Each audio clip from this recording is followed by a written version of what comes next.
Nachiketa, a journey to the heart of existence.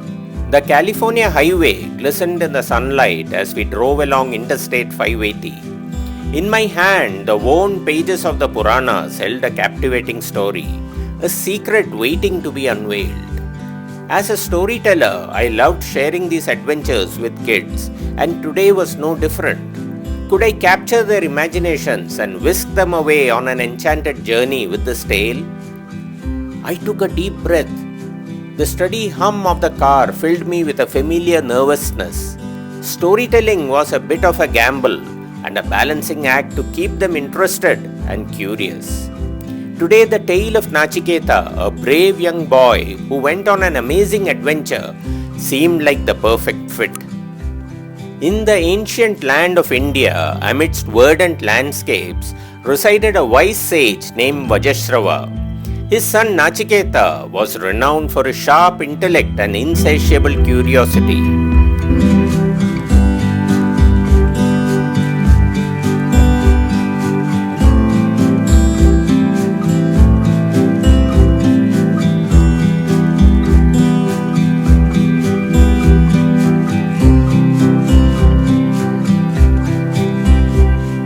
When Nachiketa reached the age of 8, a momentous occasion arrived, his sacred thread ceremony, Upanayana.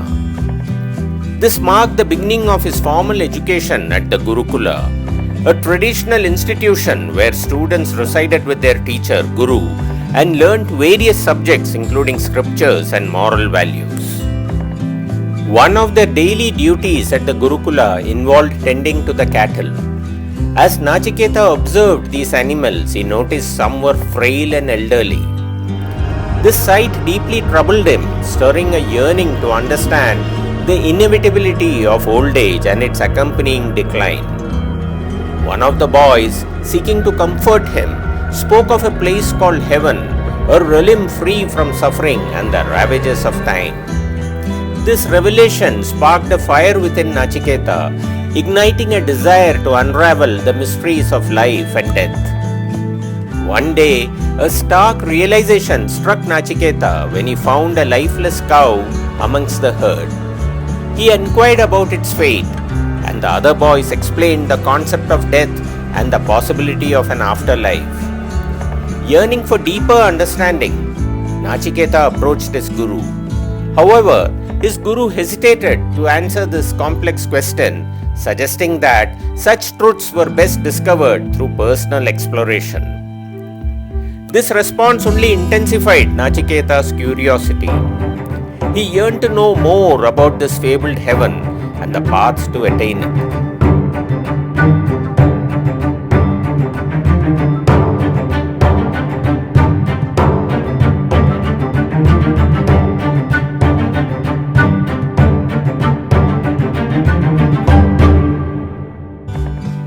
Soon after, a messenger arrived at the Gurukula, bearing news that Vajashrava was preparing for the grand Vishwajit sacrifice, a ceremony believed to purify one's soul. The messenger conveyed Vajashrava's request for Nachiketa's return home to assist with the preparations. On their journey home, Nachiketa inquired about the nature of the Vishwajit sacrifice. The messenger explained that the one performing the sacrifice relinquishes all their worldly possessions. Upon reaching their hermitage, Nachiketa witnessed a sight that filled him with dismay. The cow his father intended to offer was scrawny and weak. Filled with a sense of duty and concern for his father's spiritual well-being, Nachiketa devised a daring plan. He reasoned that a healthy offering would better serve his father's purpose. Believing himself to be a more worthy sacrifice, Nachiketa approached Vajashrava with a resolute proposition. Misinterpreting his son's intentions, Vajashrava, overwhelmed with emotions, uttered a rash statement, declaring that Nachiketa should go to Yama, the lord of death. Realizing the gravity of his words, Vajashrava pleaded with Nachiketa to stay, but his son, unwavering in his resolve, set out on a perilous journey to Yama's realm. After a long and arduous journey, Nachiketa finally reached Yama's abode. He waited patiently for 3 days in the hope of meeting the Lord of Death himself. On the third day, Yama emerged, surprised to see a young boy.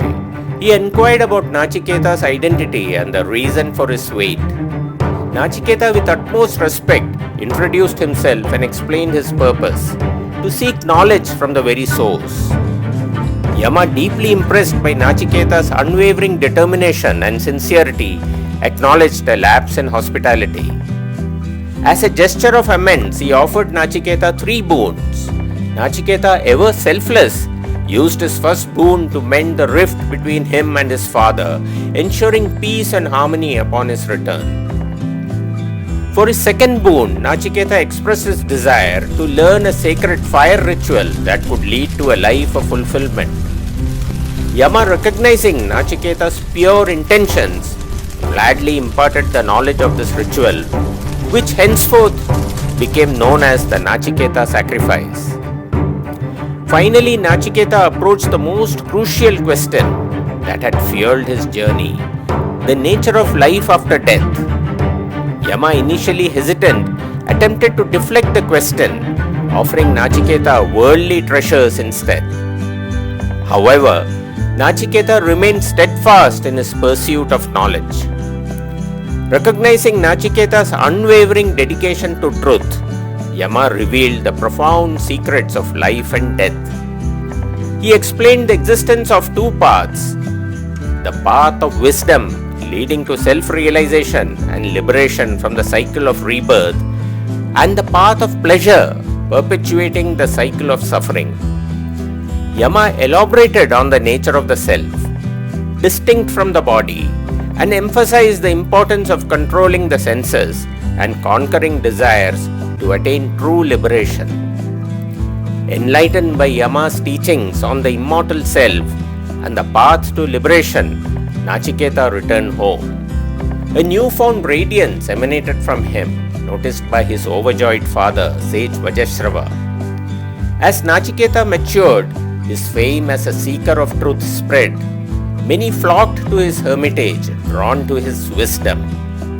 Thus, the tale of Nachiketa's courage, devotion, and unwavering quest for knowledge became an enduring legend in Indian mythology, forever reminding us of the power of perseverance and the pursuit of truth.